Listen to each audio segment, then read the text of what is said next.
Amén.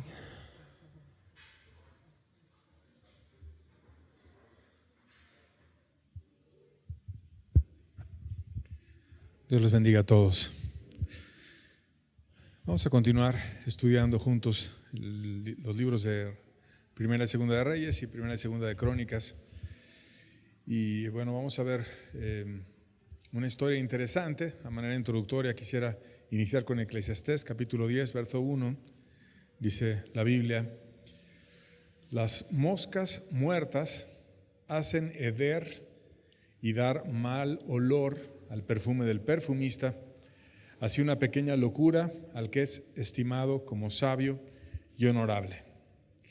Aquí nos está dando un ejemplo la Biblia, un ejemplo en la cultura antigua, tomando como referencia un perfume que era de gran valor, que era muy importante para ellos y que se elaboraba después de un largo proceso. Ellos no conocían todas las situaciones que ahora hemos comprendido, como digamos la forma en la que ahora con reacciones se aceleran los procesos químicos para que puedan quedar más fuertemente fijados los aromas en un perfume. Y antes pues traían especias de tierras lejanas y las mezclaban para hacer algo en extremo agradable, y tomaba mucho tiempo que pudiera macerar y que se pudiera hacer un perfume de una manera adecuada. De hecho, eran de altísimo valor los perfumes. Y como parte del proceso, el perfumista, que era una persona experta, un artesano en conseguir olores hermosos, en ocasiones él llevaba su producto a que fuera oxigenado y tenía que estar el lugar muy limpio, él mismo tenía que estar limpio. Y si de repente cuando estaba preparando el perfume entraba en aquella habitación una mosca y le atraía el olor y se iba a posar sobre el perfume, pues echaba a perder su trabajo de mucho tiempo haciendo ese olor especial para que después llegara una mosca y le echara a perder todo.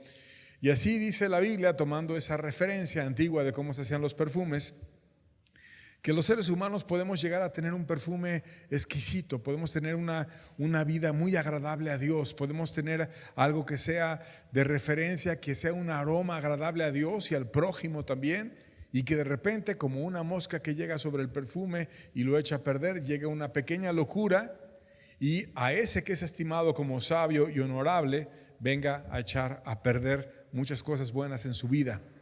Y esta introducción que estamos viendo en la Biblia le pasó a uno de los reyes que vamos a estudiar el día de hoy, que es al rey Josafat. Era un hombre sabio, un hombre honorable, pero vino una mosca y vamos a estudiar qué le pasó en su vida, que le metió muchos problemas en eso que él había generado para adorar a Dios. Y vamos entonces con esta introducción a pedirle a Dios que Él nos ayude a entender y que podamos aprender siendo instruidos por Él. Padre, gracias por tu palabra, Señor. Gracias porque hasta aquí nos has traído, Señor. Te pedimos que nos sigas instruyendo, Señor, que nos ayudes y que nos guardes de poder entender, Señor, qué es una pequeña locura que puede llevar a desviar nuestras vidas de tu propósito, Señor. Que podamos ser atalayados por ti, Señor. Ayúdanos en el nombre de tu Hijo amado. Amén. Josafat fue un rey de Judá. Recuerda que estamos estudiando que ya Israel estaba dividido en dos secciones: Judá, el reino del sur, y el resto de las tribus que en Israel. Y fue en general un buen rey, hijo de un padre piadoso, que también se hizo referencia a él, que fue Asa, y fue rey desde los 35 años y gobernó Judá durante 25 años. Y en sus inicios este rey se preparó para ser fuerte en contra de Israel. Segunda de Crónicas 17, versos 1 al 2 dice: reinó en su lugar Josafat su hijo, el cual se hizo fuerte contra Israel. Puso ejército en todas las ciudades fortificadas de Judá y colocó gente de guarnición en tierra de Judá y asimismo en las ciudades de Efraín que su padre Asa había tomado. Y aquí nos está mostrando las dificultades que tuvo Asa con Israel, e incluso llegó a conquistar ciudades de la tribu de Efraín, de tal manera que Judá se estaba expandiendo, Israel se estaba haciendo más pequeño. Y Y entonces cuando Josafat tomó el poder, sentía que Israel podía venir de regreso y tomar o intentar tomar aquellas ciudades que habían sido conquistadas. La veía como un enemigo potencial, no pensaba en alianzas, sino que puso guarniciones, puso parte del ejército en cada una de esas ciudades. Veía a Israel como un enemigo potencial. Y después también se puso a honrar a Dios, y Dios lo hizo a él muy fuerte. Segunda Crónicas 17, versos 4 al 5, seguimos aprendiendo, dice: sino que buscó al Dios de su padre y anduvo en sus mandamientos y no según las obras de Israel. Jehová por tanto confirmó el reino en su mano, y todo Judá dio a Josafat presentes y tuvo riquezas y gloria en abundancia. O sea, su sello era honrar a Dios. Se puso a buscar al Dios de su padre, se puso a andar en sus mandamientos y no según las obras de Israel, que ya hemos aprendido que esas obras de Israel eran obras religiosas, eran obras de hablar mucho de Dios, de cantar mucho a Dios, de hacer muchas cosas entre comillas para Dios, pero con un sistema religioso que no le agradaba a Dios, porque había un grupo de ministros que estaban a modo con el rey y hacían exactamente lo que el rey quería. Era un grupo de paleros que hacían como el rey solicitaba para fortalecer al rey y no consideraban en verdad a Dios. Y entonces él, sabiendo que lo importante era Dios, se puso a buscar a Dios, que la fuerza venga de Dios, y anduvo en sus mandamientos. No nada más es buscar y decir Dios vengo a orar y ya, sino que se puso a obedecer a Dios y no andar en base a cuestiones religiosas, y por lo tanto Dios le dio poder, le dio gracia, y la gente le empezó a mandar regalos, tuvo riquezas y tuvo mucha gloria. Dios honra a los que le honran, y los que lo desprecian, dice la Biblia, serán tenidos en poco. Y entonces muchos, inspirados por Dios, le dieron presentes, le dieron riquezas en abundancia, y ese rey Josafat se empezó a hacer grande y fuerte en Judá. Además de esto, el rey formó un equipo de personas que iban enseñando en todo Judá la palabra de Dios, y eso fortaleció a toda la nación. Segunda de Crónicas 17, versos 9 al 10 dice: y enseñaron en Judá, teniendo consigo el libro de la ley de Jehová, y recorrieron todas las ciudades de Judá, y enseñando al pueblo, y cayó el pavor de Jehová sobre todos los reinos de las tierras que estaban alrededor de Judá, y no osaron hacer guerra contra Josafat. O sea, sabía que la fuerza estaba en Dios. Y disfrutó ese poder, disfrutó esa gracia, el sentirse fuerte porque Dios estaba con él. Y entonces, ¿cómo es que yo me hice fuerte? Me hice fuerte porque me puse a estudiar sus mandamientos. Yo no solamente quiero ser fuerte en mi persona, yo quiero que cada uno de Judá se haga fuerte, que ellos también conozcan a Dios. Y empezó a enseñar, y trajo consigo el libro de la ley de Jehová, y mandó personas por todo Judá a que se pusieran a explicar la Biblia. Y fíjate cómo entonces no nada más el rey se hizo fuerte, sino cada uno de Judá se empezó a hacer fuerte. Y toda la nación se hizo entonces en extremo fuerte, y nadie osaba hacer guerra contra Josafat. ¿Cómo se hicieron fuertes? Estudiando la Biblia, aprendiendo de Dios, conociéndolo a Él a través de su palabra. Por eso es importante estudiar la Biblia, aprenderla, entenderla, vivirla y conocer a Dios a través de su palabra. Y por eso estamos haciendo énfasis en ir descubriendo cada capítulo de la Biblia juntos. Algo similar pasó en Inglaterra con los metodistas. Muchos se convirtieron a Dios por medio de la predicación de Juan Wesley y los predicadores itinerantes que él enviaba. Muchos de ellos ni siquiera habían estado en un seminario, habían sido ordenados ni nada. Simplemente eran predicadores seculares, personas que se convirtieron a Dios, oyeron el evangelio, se capacitaron y fueron a compartir la palabra por todos lados. Ellos aprendieron a honrar las autoridades y enseñaban a los demás a honrar las autoridades, a respetar y a colaborar con el gobierno, y empezaron a hacerse como nación fuerte. Incluso hay personas que piensan que ese movimiento del metodismo libró a Inglaterra de caer en una revolución, como le fue a Francia, por ejemplo, que tuvieron una revolución difícil, que no fue sencilla el cambio político que tuvieron, que hubo muchos muertos, dificultades. En cambio, ellos tuvieron un verdadero cristianismo, se pusieron a hacer misericordia con el pobre, se pusieron a enseñar la palabra por todos lados, a hacer equipo con la autoridad, a empezar a colaborar, y se fue haciendo la nación más fuerte, más próspera, y empezó Dios a cambiar aquella nación, y de ahí salieron misioneros a muchos lugares. Entonces algo parecido así ocurrió en Judá. El rey mandó a todos lados a que la palabra fuera enseñada, a que pudieran ellos aprender de Dios, y ellos iban haciendo fuertes, persona a persona, uno por uno. Todos en Judá iban madurando y se iban haciendo fuertes. Incluso los extranjeros empezaron a hacer políticamente lo que era correcto y prudente para honrar a este rey Josafat. Segunda Crónicas 17, versos 11 al 13 dice: y traían los filisteos presentes a Josafat y tributos de plata. Los árabes también le trajeron ganados, 7,700 carneros, 7,700 machos cabríos. Iba pues Josafat engrandeciéndose mucho y edificó en Judá fortalezas y ciudades de aprovisionamiento, y tuvo muchas provisiones en las ciudades de Judá, y hubo hombres de guerra muy valientes en Jerusalén. Ahí estaba el ejército muy fuerte, tenían mucha abundancia. Los extranjeros venían y les regalaban diferentes ganados y de varios tipos, y entonces cada vez eran más fuertes y más fuertes, y empezó a edificar ciudades cuyo propósito en la ciudad era simplemente que fuera un aprovisionamiento, que tuvieran para toda la nación, y había abundancia y había gracia. Y ese perfume que había tomado muchos años en formarse, que Dios había levantado ese corazón de Josafat para que él pudiera conocerlo, y empezaba a oler no solamente el rey, sino también la nación entera. De pronto vino una mosca que empezó a hacerle sombra a ese perfume y ese olor agradable que estaba saliendo en todo Judá. Y vamos a ver qué fue lo que ocurrió cuando estaba en su punto de máximo esplendor. ¿Qué mosca fue aquella que cayó en el perfume de Josafat y de Judá?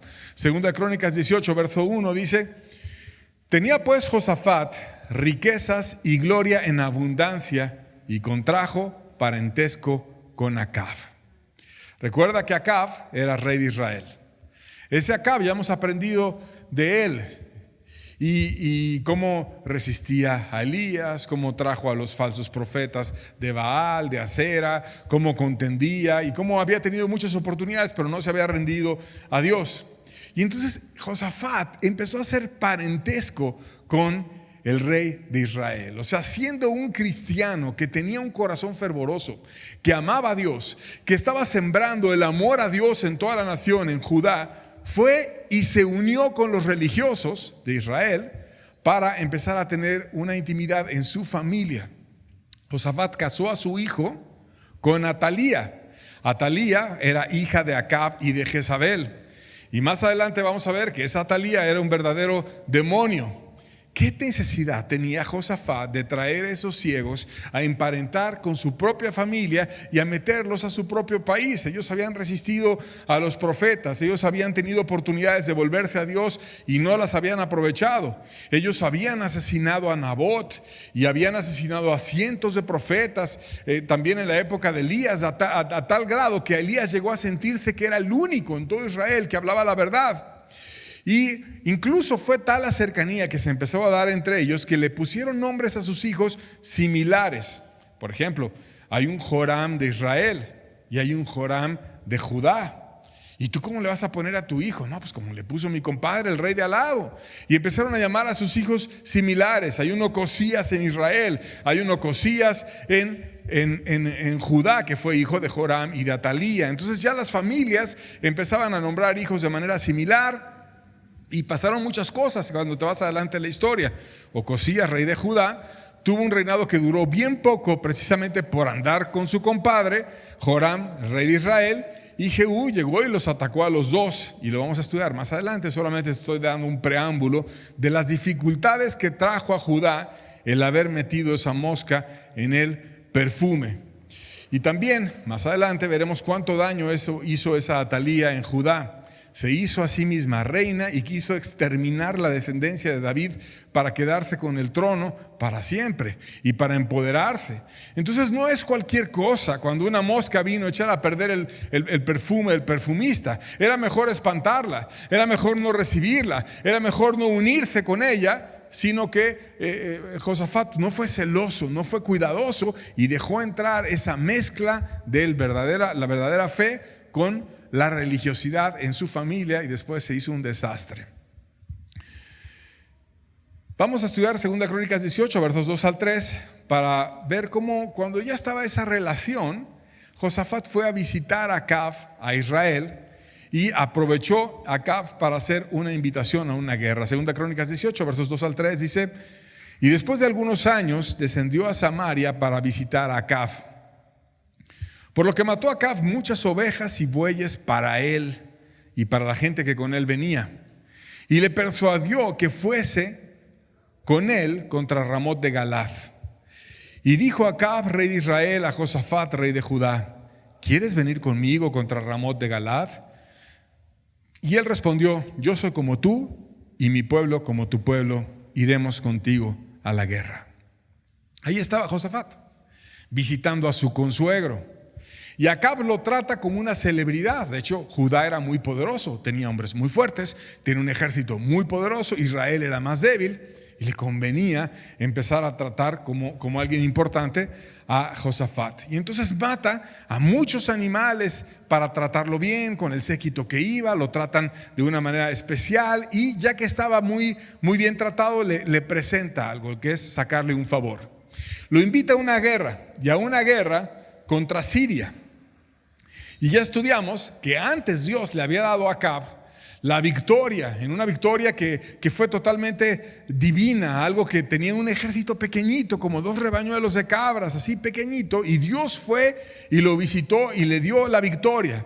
Y cuando tomó al rey de Siria preso, le dijo: no, pues voy a ir y me voy a humillar con el rey de Israel. Y entonces el otro, de una manera descuidada, tibia, le dijo: no, mi hermano es. Y lo empezó a recibir, y Dios le dio una profecía diciendo: tu vida va a ser por su vida y tu pueblo por su pueblo. Y ahora se estaba cumpliendo. ¿Por qué se estaba cumpliendo?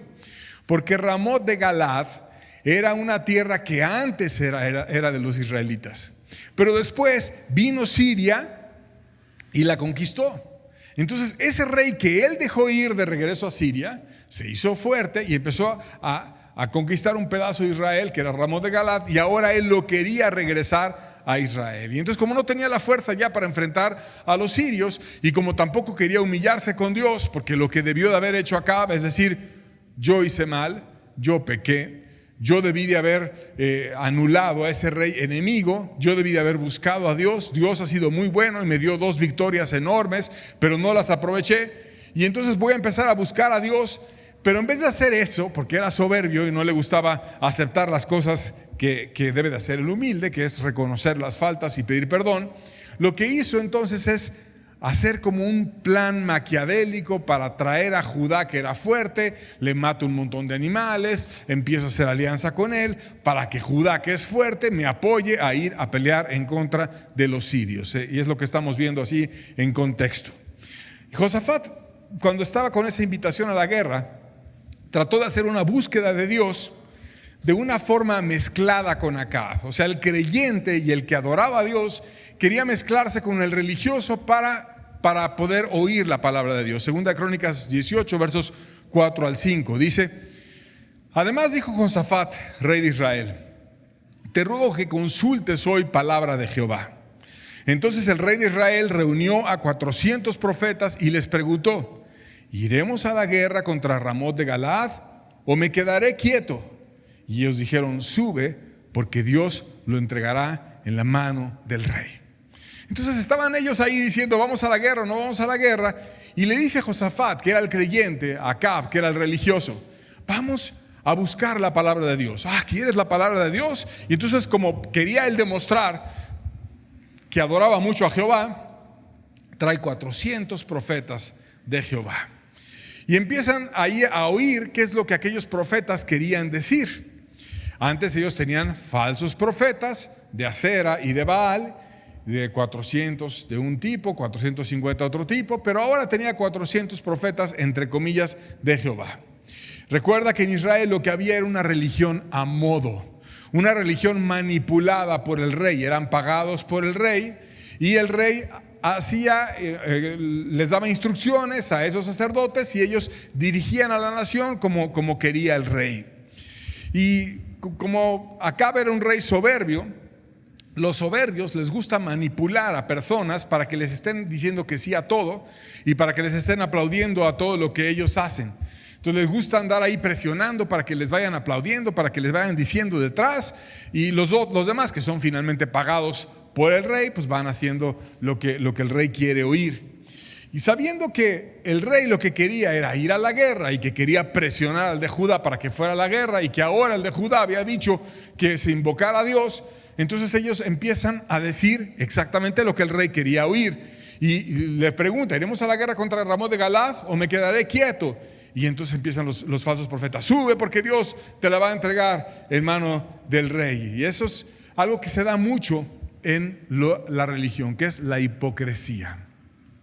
El actuar como que Dios hable, fingiendo que Dios me habla a mí para yo decir algo, pero no porque realmente viene ese algo de Dios, sino porque yo sé que es lo que conviene que yo diga para quedar bien contigo. Y es un trato de meter una situación totalmente humana. El falso profeta quiere quedar bien con el rey y entonces entiende qué es lo que el rey quiere que yo diga, y lo digo para quedar bien. Pero Dios no está para nada en el contexto, sino es simplemente un acto hipócrita. Simulo que Dios viene y habla para quedar bien con otro ser humano. Es una estrategia humana, pero no tiene nada de espiritual. Y dentro de este espectáculo religioso, Josafat, el de Judá, que tenía discernimiento, sentía que había algo raro dentro de todo ese espectáculo. Imagínate a 400 profetas, todos ahí, los dos reyes en un salón y los 400 gritando cosas y diciendo: sube contra Ramón de Galad, yo te la voy a dar, y así dice Jehová. Un griterío ahí de todo lo que Jehová decía: vas a tener la victoria, vas a tener esto, vas a tener lo otro. Y entonces se le hacía raro al de Judá ver a profetas así en un espectáculo religioso. Y de repente hizo alguna pregunta muy sincera, y vamos a verlo en el verso 6 al 8 de 2 Crónicas 18.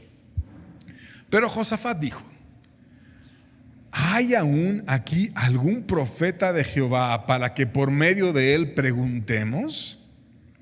Y el rey de Israel respondió a Josafat: aún hay aquí un hombre por el cual podemos preguntar a Jehová, mas yo le aborrezco, porque nunca me profetiza cosa buena, sino siempre mal. Este es Micaías, hijo de Imla. Y respondió Josafat: no hable así el rey. Entonces el rey de Israel llamó a un oficial y le dijo: haz venir luego a Micaías, hijo de Imla. O sea, ¿qué pregunta tan sincera la de Josafat? Dentro de todo este espectáculo de 400 hombres gritando y diciendo: así dice Jehová, Jehová dice que vayas a la guerra contra los sirios, Jehová dice que lo vas a conquistar, y así un movedero religioso, como que dice: esto no puede ser de Dios. Entonces voltea con el del rey de Israel y le dice: oye, ¿habrá un verdadero profeta de Jehová? Pues ¿qué hacían todos esos que no eran profetas de Jehová? Y qué forma tan clara de decir: esto es un espectáculo religioso, esto no tiene nada de verdadera espiritualidad. Aquí Dios no está hablando a través de todos estos religiosos. Yo quiero saber si hay alguna persona en Israel que verdaderamente tenga las palabras de Dios en su corazón. Y entonces, ya confrontado con la verdad, el rey dice: sí hay uno, y ese se llama Micaías, pero yo le aborrezco porque no me profetiza cosa buena, sino siempre el mal. Y entonces ves ahí el sello de una persona que hablaba la verdad, que hablaba ese Micaías, lo que Dios quería decirle a Acab. Y eso es lo que debe decir un verdadero profeta: decir una predicción, porque no es una persona que viene y grita cosas, sino es alguien que dice algo sobre el futuro, y ese es su sello para ser profeta. Pero una predicción de algo que quiere Dios para esa persona que lo está consultando. No importa si es para bien o para mal, porque solamente debe de hablar lo que Dios le pide que diga, y punto. No importa quedar bien con el rey. Un verdadero profeta no se vende. Un verdadero profeta tiene su corazón entregado a Dios. Lo que Dios me pida, eso voy a decir. Lo que Dios quiera, eso voy a hablar. Porque dice la Biblia: compra la verdad y no la vendas. O sea, tú debes de estar dispuesto a pagar el precio de dar tu vida, pero nunca de venderla. Nunca dejar que esa verdad que tú estás dispuesto a dar tu vida por ella, la malbarates, y porque te van a dar un sueldo, o porque te van a dar una palmadita, o porque te van a decir algo, ya quedar bien con esa persona y rebajar la verdad. Había uno entre todos esos, y era aborrecido por el rey, y no fue llamado al espectáculo religioso. Y así pasa en los grupos religiosos. Los verdaderos cristianos son relegados. Los líderes religiosos hacen a un lado a los verdaderos cristianos y los ponen de lejos. Y solamente quieren aquellos que les van a decir lo que ellos quieren oír. Quiero los 400 que me digan algo que parezca que somos muy espirituales, que parezca que somos muy fuertes, que parezca que hablamos de Jehová para todo, pero que me digan lo que yo quiero oír. Y es una situación totalmente manipulada, humana, donde yo les pago, o yo les digo, o yo los manipulo, pero que ellos hagan lo que yo pido. Así hacía el rey, con una religión a modo. Un cristiano de verdad que no se vendía con aquel rey. Un verdadero creyente. Y ese creyente era aborrecido por el rey. Yo le aborrezco porque nunca me dice lo que yo quiero oír, porque siempre me dice otras cosas. Y verdaderamente acá hemos aprendido que era manipulado por su esposa, que era asesino porque ella lo manipulaba, que era un hombre malo, que era cobarde, que solamente andaba en soberbias y en desvíos. Merecía que no le dijeran cosas buenas porque era lo que él requería para sanar su alma.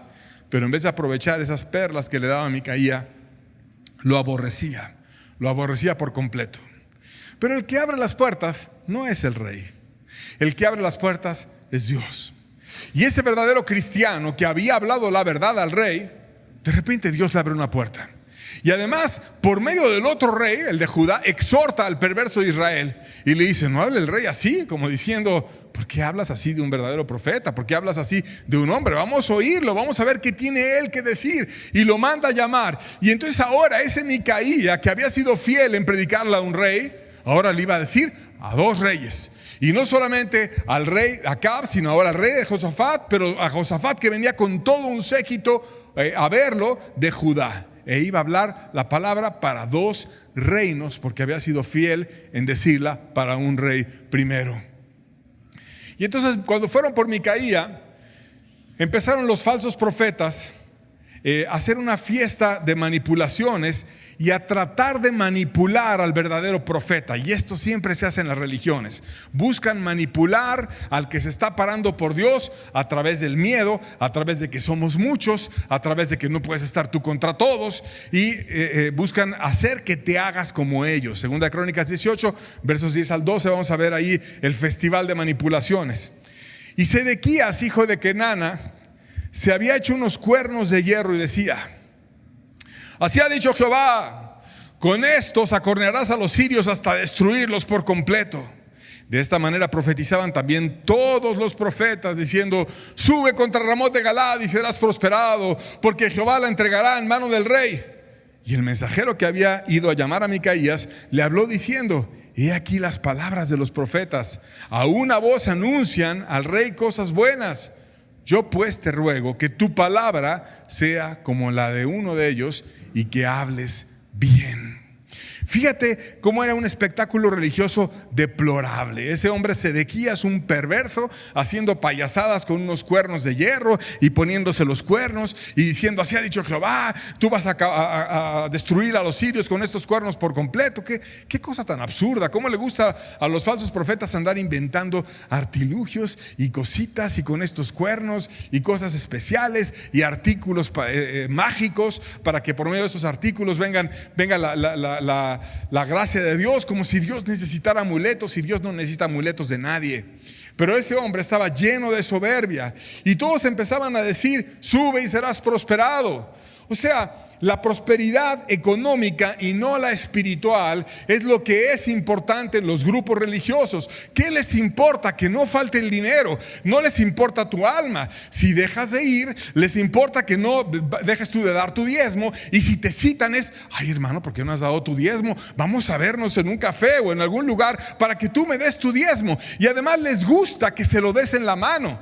Dice la Biblia: trae las ofrendas al alfolí y hay alimento en mi casa, pero ve y ponlo tú allá. Finalmente se lo das a Dios. Pero no, a ellos, como les gusta el dinero así y lo aman mucho, te empiezan a presionar para que el hombre lo vea y para que haya control humano. Y entonces tú ven y dámelo en la mano. Gracias, hermano, y te dan una palmadita así y se lo guardan. Y tú ya sabes que el otro mes él espera que vayas y se lo des en la mano, que parece como una forma. No, es que hay muchas necesidades, hay muchas cosas, pero no se pone a ver las necesidades de tu corazón y lo quiere recibir en la mano porque le importa la prosperidad y le importa el dinero, pero no le importa tu alma. Te ven para cobrarte dinero, pero no te ven para ver cómo está tu corazón, si estás ardiendo por Dios o no estás ardiendo por Dios, porque lo que les importa es la prosperidad. Sube y serás prosperado. Eso hacen los falsos líderes cristianos.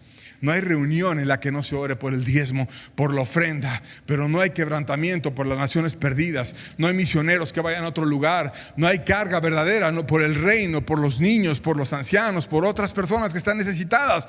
Todo es el dinero. El dinero, la prosperidad. Y te tratan bien si les dices lo que ellos quieren oír. Y si les dices que no, al verdadero cristiano, como dice Micaías, lo empiezan a hacer a un lado. No lo toman en cuenta, no le hablan, no le toman parecer, no lo invitan a predicar, porque no me vaya a decir lo que yo quiero oír y lo que no quiero oír, ¿no? Entonces no, mejor no. Y empiezan a hacer su grupito donde solamente controlan la información como una secta. ¿Cómo hacen las sectas? Para manipularte, lo que yo hago es romper, si fuera un líder sectario, tu contacto con el exterior. Tú solamente me vas a oír a mí. Tú no puedes oír, no te conectas con otros, solamente conéctate conmigo, porque tú aquí estás aprendiendo, porque tú aquí debes de recibir muchas cosas, pero no afuera. Entonces empiezan a cortar el contacto con el exterior para que solamente oiga sus verdades, lea sus libros o su entendimiento del mundo, pero te rompen el vínculo afuera. Algunos exageran y hasta ni a su familia van a ver. Al rato andan presumiendo, diciendo que no ven a sus hijos, que no ven a sus hermanos, que no ven a fulano, que no van a este. Y es algo espantoso. Tú no puedes romper el vínculo de una persona con el exterior. Y no tiene nada de malo que alguien vaya y busque en la Biblia o un buen libro o a un líder que tenga de Dios. Pero el líder sectario busca abrazar todo, manipularlo y romper el grupo con el exterior para después hacer del grupo lo que sea. Y así era. Aquí nos ponemos todos de acuerdo y relegamos al cristiano. Pero de pronto el rey de Judá, que si era espiritual, manda a traer a un verdadero creyente, y entonces viene Micaía y lo empiezan a manipular a Micaía. Así estamos diciendo todos, tú di también lo mismo. Finalmente llegó el momento en el que Micaía iba a revelar la palabra de Dios delante de Acab y delante de Josafat. Y vamos a ver qué es lo que Dios le dio a ese hombre. Versos 18 al 21. Entonces él dijo: oíd pues palabra de Jehová. Yo he visto a Jehová sentado en su trono, y a todo el ejército de los cielos que estaba a su mano derecha y a su mano izquierda.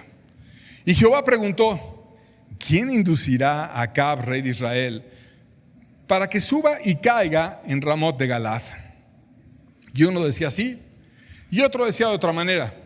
Entonces salió un espíritu que se puso delante de Jehová y dijo: yo le induciré. Y Jehová le dijo: ¿de qué modo? Y él dijo: saldré y seré espíritu de mentira en la boca de todos sus profetas. Y Jehová dijo: tú le inducirás y lo lograrás. Anda y hazlo así. O sea, Acab se había hecho un espectáculo con un experimento celestial en donde los ángeles estaban viendo cómo va a ser el mejor engaño para que ese hombre cayera en el juicio. ¿Por qué le estaba pasando esto acá? Porque le gustaba tanto el engaño que ahora desde el cielo iba a ser engañado. Y debemos de tener cuidado de no andar buscando engaños religiosos y andarnos haciendo a modo de un grupo o andar aceptando verdades, entre comillas, disfrazadas para abrazar ese engaño.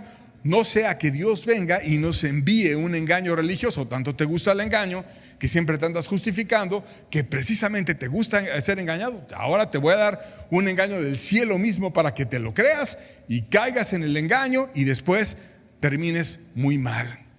Y entonces estaban viendo ahí con Dios cómo hacer que Acab cayera en el engaño, porque había abrazado el engaño, porque había dicho que estaban bien con Dios, que eran profetas de Jehová, que todo iba muy bien y no se estaban humillando, estaban llenos de soberbia y de desvío. Y entonces uno, que fue el que propuso la solución, que además a Dios le agradó y le dio la bendición del cielo para que pasara así, le dijo: yo voy a ser espíritu de mentira y voy a ir a darles una idea mentirosa a sus falsos profetas para que ven y estén diciendo mentiras y Acab se ha engañado. Y entonces Dios le dijo: tú vas a ir y tú lo vas a lograr. Y además lo logró porque pasó. Dios bendijo esa idea de ese ángel para que fuera Acab y fuera engañado. Entonces, ¿qué pasó cuando dijo ese Micaía lo que ocurrió en el cielo? Un hombre afligido, un hombre despreciado por el rey, un hombre relegado, un hombre que no lo escuchaban, pero que de repente, porque el de Judá lo quiere oír, lo traen. Y cuando llega ese Micaía, nos abre el cielo y nos dice cómo estaba Dios, nos dice cómo estaban los ángeles y nos dice cómo estaban todos viendo cómo hacer que Acab cayera en un juicio. Nos abre una historia diferente, nos enseña que el cielo y la tierra están conectados y que ahora estaban buscando cómo juzgar a Acab y que Dios estaba usando al mismo Acab para instruir a sus ángeles. Los falsos profetas se ofendieron por esta palabra. Versos 23 al 24 de 2 Crónicas 18 dice: entonces Sedequías, hijo de Kenana, que es aquel payaso que andaba con los cuernos, se le acercó y golpeó a Micaías en la mejilla y dijo: ¿por qué camino se fue de mí el Espíritu de Jehová para hablarte a ti? Y Micaías le respondió: he aquí tú lo verás aquel día cuando entres de cámara en cámara para esconderte. Y aquí nos está diciendo la Biblia cómo son los falsos profetas. Los falsos profetas son violentos, con palabras o con golpes, porque hay palabras, dice la Biblia, que son como golpes de espada. Les encanta a los falsos profetas andar espadeando a otros. Les encanta ir a condenar y andar diciendo. ¿Por qué les encanta? Porque son soberbios. Y una manera en la que el soberbio se exalta es: yo soy superior, yo estoy muy bien y tú estás muy mal. Y están espadeando siempre todo el tiempo a los demás. Y empieza como dice la Biblia, la soberbia concebirá contienda. Entonces llega y golpea a Micaías en la mejilla y le dice: ¿por qué camino se fue el Espíritu de Jehová para hablarte a ti? ¿Cómo es que el Espíritu no está en mí? Él creía que era el Espíritu de Dios el que estaba en él, pero era un espíritu de mentira y estaba siendo usado para juzgar al rey Acab. ¿Y por qué camino se fue el Espíritu de Dios? ¿Por qué no está Dios conmigo? ¿Por qué camino? Se fue por el norte, se fue por el sur, se fue por el este, se fue por el oeste. ¿Por qué camino? Y si le hubiera contestado ¿por qué camino? Y le iba a contestar otra cosa. ¿Y por qué por el norte? A ver, dame un versículo donde se fue por el norte. Pruébame que se fue por el norte. Y empiezan les encantan las contiendas y las alegatas. Y nunca iba a acabar esa situación. Siempre quieren llevar la plática a su terreno. Y entonces Micaías no se mueve de lo que Dios le había hablado. Tú lo vas a ver aquel día, cuando andes de cámara en cámara para esconderte. Ya no vas a hallar ningún lugar donde te puedas esconder. Y vas a ir a un cuarto, y luego otro cuarto, y luego otra casa, y nadie te va a querer. Y vas a querer que alguien te esconda, y vas a llegar y a pedir misericordia, pero te van a correr de aquel lugar. Y entonces vas a ir con otro, y también te van a correr, y no va a haber lugar para ti. Y tú lo vas a ver en aquel día. Y va a haber un día en el que todos esos falsos líderes hipócritas vayan a ser desenmascarados delante de Dios y se van a caer los velos y va a quedar todo clarísimo. Micaías, después de haber dicho eso, retó a los reyes a que por el fruto se viera si él era un verdadero profeta o no. Y aún dejó sus palabras como referencia al mundo entero. Segunda Crónicas 18, versos 27 al 28. Y Micaías dijo: si tú volvieras en paz, Jehová no ha hablado por mí. Dijo además: oíd, pueblos todos. Subieron pues el rey de Israel y Josafat, rey de Judá, a Ramot de Galaad. Y verdaderamente, como dijo ese hombre Micaías, ahora todos los pueblos del mundo estamos oyendo aquella profecía. Oíd, pueblos todos, todos, incluidos nosotros. Y le dice la profecía: si tú vuelves en paz, como dicen esos falsos profetas, Dios no habló por mí, pero no vas a volver en paz, no te va a ir para bien. Y yo te voy a demostrar que Jehová habló por mí por el resultado. ¿Cómo ves que un verdadero profeta es ciertamente de parte de Dios? Porque habla algo, predice algo y pasa, porque solamente Dios puede predecir el futuro y lo comparte con sus siervos, los profetas. Pasa como el profeta lo había dicho. Josafat, cuando estuvieron en la batalla, por poco pierde la vida por andar haciendo esa tontería de unirse a los religiosos.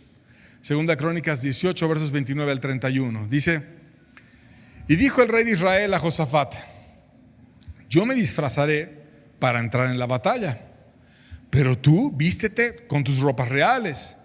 Y se disfrazó el rey de Israel y entró en la batalla. Había el rey de Siria mandado a los capitanes de los carros que tenía consigo, diciendo: no peleéis con chico ni grande, sino solo con el rey de Israel. Y cuando los capitanes de los carros vieron a Josafat, dijeron: este es el rey de Israel. Y lo rodearon para pelear. Mas Josafat clamó y Jehová lo ayudó y los apartó de él. Fíjate cómo era la estrategia mañosa de Acab. Aquel que había dicho: mi hermano es el rey de Siria, y que le había perdonado la vida, ahora el rey de Siria era totalmente traicionero y le dijo a su ejército: no van a ir tras nadie excepto tras el rey de Israel. Yo iba para acabarlo. Y como que lo sentía Acab, o pensaba que lo iban a acabar, y entonces él se disfraza y actúa como cualquier soldado. Entonces no iba a llamar la atención. Y le dice mañosamente al de Judá: no, tú vete como rey, yo voy a ir como un soldado ahí a la batalla, a pelear. Pero sabía que al hacer eso iba a desviar a los más fuertes de los enemigos para que atacaran al rey de Judá. Y entonces allí, cuando estaba el rey de Judá en la batalla, estaba viendo su vida en peligro. Y de pronto clama aquel que lo podía librar, que es Dios. Tenía todos los sirios en contra, obviamente tenía a sus soldados protegiéndolo, pero estaba en una situación de peligro, de muerte. Y tan estaba de peligro de muerte que voltea a Dios y clama y le ruega a Dios para que lo librara. Y entonces Dios aparta a los de Siria de estar persiguiendo a Josafat. Quizás los dejó que vieran su rostro, o de alguna manera les abrió el entendimiento para que se dieran cuenta que no era el rey de Israel. Y por poco la estrategia funciona: proteger a Acab para matar a Josafat. Y solo Dios lo libró de aquella angustia. ¿Y qué caro le salió a Josafat? Peleó una guerra que no era su guerra. Por poco perdió la vida. Arriesgó todo por ayudar a un endurecido que no había querido cambiar, porque había tenido oportunidades. Pero el perverso es perverso porque quiere. Y tú, por mucho que le trates de ayudar humanistamente a un perverso o un necio religioso que no se quiere convertir y que ya ha sido confrontado una vez y otra vez y otra vez, y a veces hay una pasarela de personas que han ido a decirle a ese, pero que ya está todo endurecido, porque va uno y le dice, viene otro y le dice, y otro y le dice, y no quiere cambiar, y ya está aferrado a eso. Entonces no puedes tú hacer algo por alguien que está necio. Y ahí está Josafat una vez tratando para darle más oportunidades a Acab, pero por esa actuar humanista, digamos, si no en lo que Dios le pedía, termina casi entregando la vida. Y Dios siempre es quien hace la diferencia. Y libró al rey que se humilló, que fue Josafat, que buscó a Dios, y mató al rey que anduvo en su prudencia, porque la prudencia humana no te puede librar, sino que te puede librar es Dios. Primera de Reyes 22, versos 34, 35 y 38, dice: y un hombre disparó su arco a la aventura e hirió al rey de Israel por entre las junturas de la armadura, por lo que dijo a su cochero: da vuelta y sácame del campo, pues estoy herido. Pero la batalla había arreciado aquel día, y el rey estuvo en su carro delante de los sirios, y en la tarde murió. Y la sangre de la herida corría por el fondo del carro. Y lavaron el carro en el estanque de Samaria, y los perros lamieron su sangre, y también las rameras se lavaban ahí, conforme a la palabra que Jehová había hablado. Fíjate cómo un rey clama a Dios y Dios lo libra, y el otro rey en su astucia humana se disfraza de soldado y Dios no lo libra. Y entonces un sirio avienta una flecha como a la aventura, entensa su arco, la avienta así como a ver a quién le caiga. Y al que le cayó fue al rey de Israel, que le entró la flecha entre las junturas, entre la armadura, en un puntito en donde estaba la unión de una parte con otra, la armadura, en el punto más débil, bendecido por Dios. Ahí va la flecha y cae y hiere al rey de Israel. Se queda en su carro, y mientras estaba toda la batalla no lo podían ir a sanar, tenía la flecha, estaba la sangre regándose en el carro, y quizás recordaba las palabras del profeta que le había dicho: ahí donde lamieron la sangre de Nabot, ahí tu sangre va a ser lamida. Y sabía que el carro se estaba manchando y recordaba dónde iban a llevar a lavar al carro y sentía que la vida se le iba, pero estaba ahí el campo de batalla y unos a otros destrozándose y no era prudente escapar en ese momento. Y así murió Acab, viendo cómo se cumplía la profecía y viendo cómo Micaía le había advertido: no vayas porque no vas a ser prosperado. Y no fue prosperado. Y Dios lo había hablado y fue engañado. El engañador fue engañado. Y no le sirvió de nada su falsa religión. Porque tú puedes manipular a los hombres. Tú puedes presionar a los otros para que te vayan aplaudiendo, para que te vayan diciendo que sí a todo. Pero hay uno que es imposible de manipular y ese uno es Dios. Y el centro de toda verdadera fe es Dios. Y tú debes de ser humilde para buscar aquello que Dios quiere decirte y no andar manipulando la religión, porque no es un asunto humano, sino es un asunto divino. Y lo importante es qué quiere Dios decir, no cómo voy a manipular una estructura humana, porque eso no sirve de nada. Murió Acab y llevaron su carro a lavar en el mismo lugar donde lavaron la sangre de Nabot. Y ahí estuvieron los perros lamiendo la sangre de Acab. Y el juicio de Dios, como lo había decretado un verdadero profeta, el profeta Elías, se cumplió y las palabras de Elías quedaron 100% cumplidas. Por eso vemos que Elías era un verdadero profeta, porque predecía algo y pasaba. Dios en su bondad, cuando iba de regreso Josafat, lo exhortó por esto. Segunda de Crónicas 19, versos 1 al 3 dice: Josafat, rey de Judá, volvió en paz a su casa en Jerusalén. Y le salió al encuentro el vidente Jehú, hijo de Hanani, y le dijo al rey Josafat: ¿al impío das ayuda y amas a los que aborrecen a Jehová? Pues ha salido ira de la presencia de Jehová contra ti por esto. Pero se han hallado en ti buenas cosas, por cuanto has quitado de la tierra las imágenes de acera y has dispuesto tu corazón para buscar a Dios. Se volvió él en paz, pero él merecía una exhortación, y una exhortación seria. Y la razón era porque estaba usando los medios que Dios le había dado, que era el pueblo de Dios, para ayudar al impío y para darle su ayuda. Y la iglesia no es más que para los propósitos de Dios. La iglesia no es para usarse para los propósitos de otro, o para que lleves a la iglesia porque alguien tiene ganas de hacer algo y la empieces a manipular o a presionar para ayudar a un hombre. No es para eso la iglesia. La iglesia es para que se use en aquello que Dios quiere que se use. Y entonces el rey había utilizado los medios que tenía a su alcance para ayudar al impío. Y el profeta fue y le dijo: ¿cómo es que tú vas a dar ayuda a los que aborrecen a Dios? Tú no tienes tu corazón alineado con Dios. Tú no estás haciendo lo que Dios te pide que verdaderamente hagas.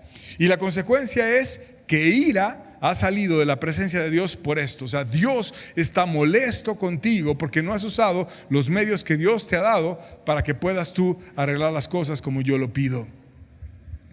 Josafat, tristemente, tuvo una persistencia más adelante en su historia, era andarse relacionando con los reyes religiosos de Israel, y le salió caro, porque no fue la única vez que hizo esto. Segunda Crónicas 20, versos 35 al 37, vamos a ver otro evento. Dice: pasadas estas cosas, Josafat, rey de Judá, trabó amistad con Ocosías, rey de Israel. Acuérdate que Acab había muerto, y entonces quedó Ocosías, uno de sus descendientes, el cual era dado a la impiedad. Hizo con él compañía para construir naves que fueran a Tarsis, y construyeron las naves en Esión-Geber. Y entonces Eliezer, hijo de Dodaba, de Maresa, profetizó contra Josafat: por cuanto has hecho compañía con Ocosías, Jehová destruirá tus obras. Y las naves se rompieron y no pudieron ir a Tarsis. O sea, quería hacer unas naves que fueran y recorrieran el mar Mediterráneo hasta la punta por donde está España, y empezaron así a llegar los de Israel de nuevo. Porque a los religiosos les gusta mucho ir con el que tiene vida y siempre quieren hacer unión. Que no se vea que no somos uno, que no se vea que no somos hermanos, que no se vea que no estamos bien. Vamos a hacer, bueno, no una guerra, porque ya en la guerra nos fue mal. Ahora vamos a hacer un negocio, vamos a construir unas naves, y en las naves nos va a ir muy bien, y ya tengo la ruta, y vamos a ir a Tarsis. No a la guerra, no te preocupes, pero son persistentes. Si no es por la guerra, es por los negocios. Pero llegó un profeta, que Eliezer, que le dijo a Josafat: eso que estás haciendo está mal, porque tú te estás uniendo con Ocosías y Dios no se agrada de eso. Y como Dios no se agrada a tus naves, se van a romper y no vas a poder lograr aquello que tú quieres. Y ahí están en el fondo del mar las naves, el día de hoy, los vestigios de ellas, porque Dios no bendijo esa empresa del rey Josafat. Entonces, vemos que esa concupiscencia que él tenía, el ir y unirse con los religiosos, pues ya es que ya es mi compadre, es que ya es mi consuegro, es que ya es mi familia, es que ya su hija se casó con mi hijo, y ya estamos unidas las familias y me están pidiendo un negocio, y cómo yo no voy a hacer uno con ellos, y ya estaba más cercano, y bueno, es que no es una guerra, ahora es un negocio, y siempre buscándole cómo. Pero finalmente Josafat aprendió la lección. Primera Reyes 22 versos 48 al 49. Vemos otra historia. Dice: Josafat había hecho naves de Tarsis, las cuales habían ido a Ofir por oro, mas no fueron porque se rompieron en Esión-Geber. Entonces Ocosías, hijo de Acab, dijo a Josafat: vayan mis siervos con los tuyos en las naves. Mas Josafat no quiso. O sea, después de que le cayó el juicio y se destruyeron las naves, de nuevo los religiosos vienen y se le pegan.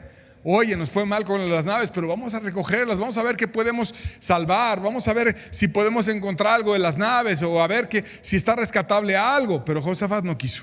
No, ya entendí, no me debo relacionar contigo. Dios no está agradado con ustedes. Ustedes están muy desviados. Y este segundo intento, ahora sí abrió los ojos, y ya no necesitó un profeta que viniera y lo exhortara de parte de Dios, sino que entendió: Dios no quiere que me relacione con ellos. Vamos a ver entonces un resumen de este rey Josafat. Fue hijo de un buen rey, era miembro de una familia piadosa, siguió haciendo pasos justos porque consagró su corazón a Dios y se hizo fuerte con Dios. Pero cuando empezó era celoso con los religiosos, pero después se fue acercando hasta que se hizo uno con ellos en ciertas cosas. Trajo a los religiosos a su familia y tenía discernimiento y entendía que había un verdadero profeta que era Micaía, pero también se desviaba en ver la parte humanista de los religiosos y no era totalmente radical con aquello que Dios le pedía. ¿Qué fue lo que le pasó a Josafat? Puso en riesgo su vida, puso en riesgo su economía, puso en riesgo su familia, porque trajo un verdadero diablo a casarse con su hijo, y puso en riesgo su nación por andar haciendo tratos con religiosos desviados. ¿Y por qué Dios nos deja la historia de Josafat en la Biblia como un ejemplo? Porque nos puede pasar a nosotros, y porque si hemos visto cosas de grupos que estaban bien pero ya no están bien, debemos de tener cuidado de no ir y hacernos uno con ellos. ¿Cómo qué? Israel, por ejemplo. ¿Estaba bien Israel? En el pasado. Ahí estuvo Moisés, ahí estuvo Josué. Había grandes hombres de Dios en Israel, pero ahora ya no estaban bien. Ahora estaban todos desviados. Ahora estaban en religiosidad, en necedad, en maldad, en desvíos.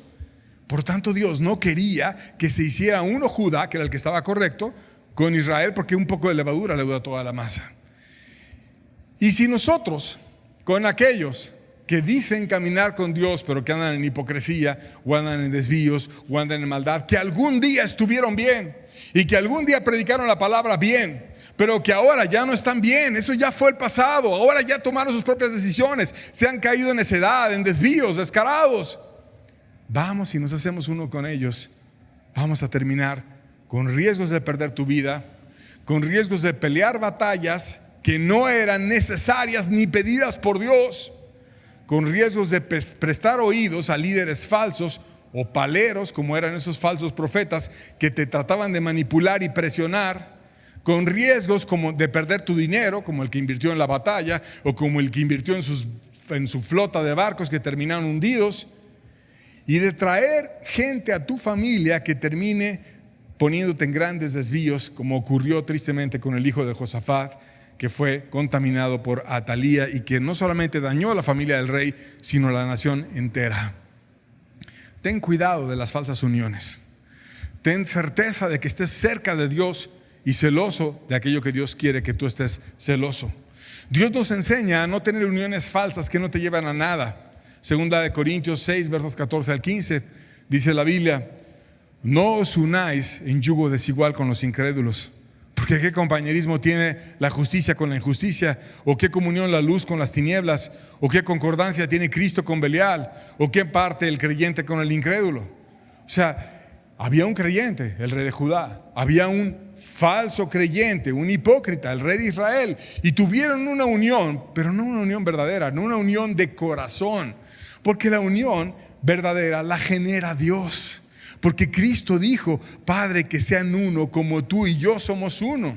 Y tú puedas hacer uno con aquel que tiene la unión a Dios a través del Espíritu. Entonces, de repente, a una persona que no conocías y es en una situación espiritual correcta, la acabas de conocer, se siente cuando está Dios con ella, cuando está Dios contigo. Y a lo mejor tienes 2 o 3 horas que la conociste, pero estás platicando de una manera increíblemente agradable. Dios te está bendiciendo, Dios te da palabras para ella, Dios le da a esa persona palabras para ti. Hay una unión verdadera porque ella está unida a Cristo y porque tú estás unido a Cristo, y entonces pueden llevar el mismo yugo, aunque se acaban de conocer hace un par de horas, porque ambos aman a Dios.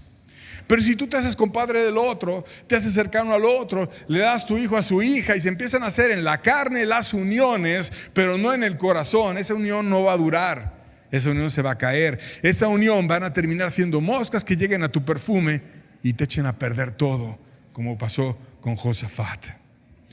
Y parece ridículo, digamos, la idea que pone el apóstol aquí. ¿Qué comunión tiene Cristo con Belial? O sea, ¿cómo vas a unir a Cristo con el diablo? Pues es lo que te está diciendo. Así como no puedes unir a Cristo con el diablo, ¿por qué tú crees que puedes andarte yendo a jugar con gente religiosa o con gente que solamente en apariencia busca a Dios, pero no de corazón? Y no debemos de andar en base a apariencias, sino debemos de andar en base a corazones totalmente entregados a Dios.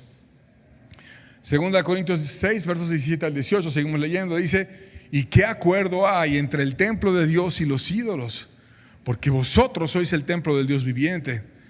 Como Dios dijo: habitaré y andaré entre ellos y seré su Dios y ellos serán mi pueblo. Por lo cual, salid en medio de ellos y apartaos, dice el Señor, y no toquéis el mundo. Y yo recibiré y seré para vosotros por Padre, y vosotros me seréis por hijos e hijas, dice el Señor Todopoderoso.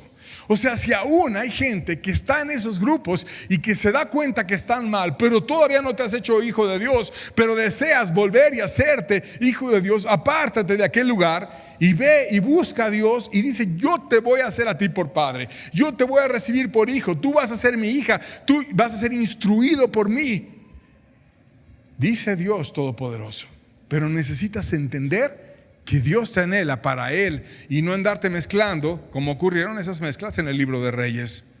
Finalmente, el último pasaje que voy a leer, Dios nos advierte de que si no somos celosos van a llegar juicios, y por lo tanto nos dice que en el tiempo final en especial va a ser importante el tener cuidado con la radicalidad de con quién nos relacionemos.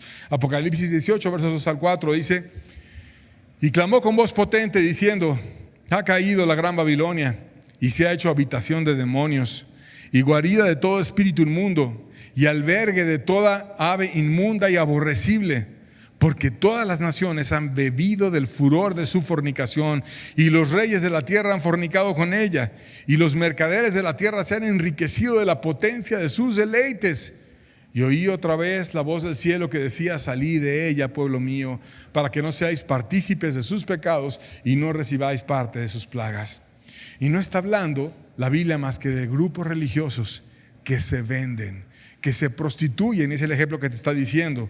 ¿Por qué? Porque hay gente que tiene dinero, los reyes, los poderosos, y da furor de su fornicación, o sea, empieza a tener desvíos y se vende la verdad a cambio de dinero y a cambio de beneficios. Y entonces dice: todos esos que se han unido humanamente con ella no sirve de nada, ni los mercaderes, ni los que se han hecho ricos con sus deleites, porque Dios te dice: sal de ella, pueblo mío, y no seas partícipe de sus pecados, para que no recibáis parte de sus plagas. Porque va a haber un día en el que Dios haga caer a cada grupo religioso desviado. Y aquí te está diciendo cómo se va a proclamar la gran ramera, la gran Babilonia, y va a caer. Y entonces va a venir y van a caerle plagas sobre ese grupo. Pero no es la única ramera, hay muchas rameras. O sea, grupos religiosos desviados. Es una figura de aquellos que venden la verdad, que ya les llegaron al precio, que nada más les importa la economía y no los corazones de las personas. Por tanto, viene un día en el que van a ir cayendo los más grandes y va a quedar todo claro. Y te dice: yo los voy a juzgar. Y van a llegar los juicios sobre esos grupos. ¿Cómo evitar que los juicios caigan sobre ti? Salí de ella, pueblo mío. Escápate. Sal de ahí para que tú no participes de sus pecados ni recibas sus plagas. Porque van a venir juicios y calamidades sobre esos lugares y Dios puede venir y te puede juzgar a ti también. Con eso termino. Ten mucho cuidado. Dios te bendiga. La opción está en cada uno de ustedes. Vayamos y vivamos la palabra de Dios. Seamos radicales, seamos celosos, busquemos a Dios y tengamos cuidado de hacerlo a la manera en la que Dios quiere y no religiosamente, que es lo que nos advierte el libro de Reyes. Con esto terminamos. Dios te bendiga. Estamos despedidos. Que tengan buena tarde.